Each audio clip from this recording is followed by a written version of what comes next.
Okay, so one more video on this lesson. This one is going to cover 4, 5, and 6, and that's all the problems you have on this lesson. So 4, 5, and 6. Okay, so they're going to give you a relation, or what a relation is. It's a set of ordered pairs. And what we're going to do with this is you're going to the first question is you're going to learn how to identify the inverse from a set of ordered pairs, a relation. And then we're going to use a function and we're going to make the inverse of it. Okay, so there's what they'll give you. Then they want you to find these three things. G, when they have the little -1 up there, by the way, that means inverse. They want you to find the inverse of G of 9. We're going to use the relation to find that one because that's the set of ordered pairs. That's what G is.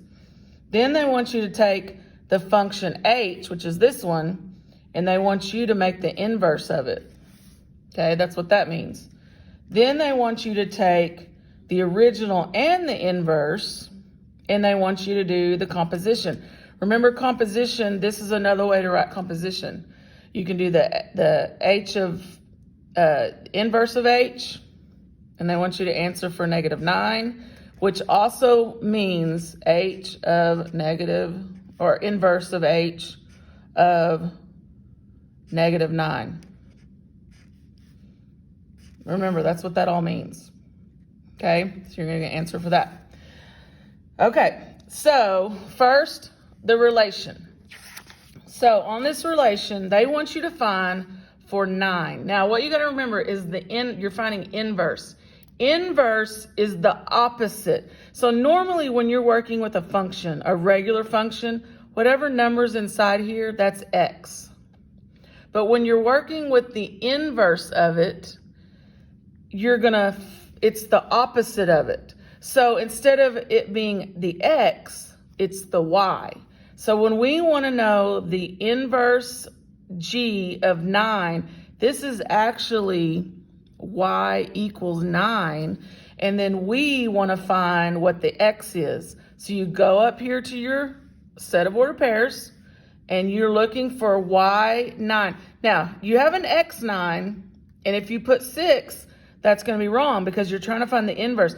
Now, if that had said a regular G, no inverse, then it would have been 6. But since we had the little -1, it's the inverse. So you go to this one, and y is 9. So the answer is the 4. Okay, so now we're going to take the H function, which is this one, and we're going to do the inverse of it. So I'm going to go down here at the bottom, find me some space. Okay, so remember, anytime we're using this function notation, that is your y. Back when you first learned about functions and equations, it was always y back in middle school. So we're going to put that y back in. And now when you remember, just like when we did this answer right here, inverse is the opposite. We swap them. So that's what we're physically going to do with these two letters. We're going to move the x here, and we're going to move the y there. And then what you do to get the inverse is you solve this equation back for y. So we're going to add 3. And then what I'm going to do is swap this equation all around. So 2y's in the front.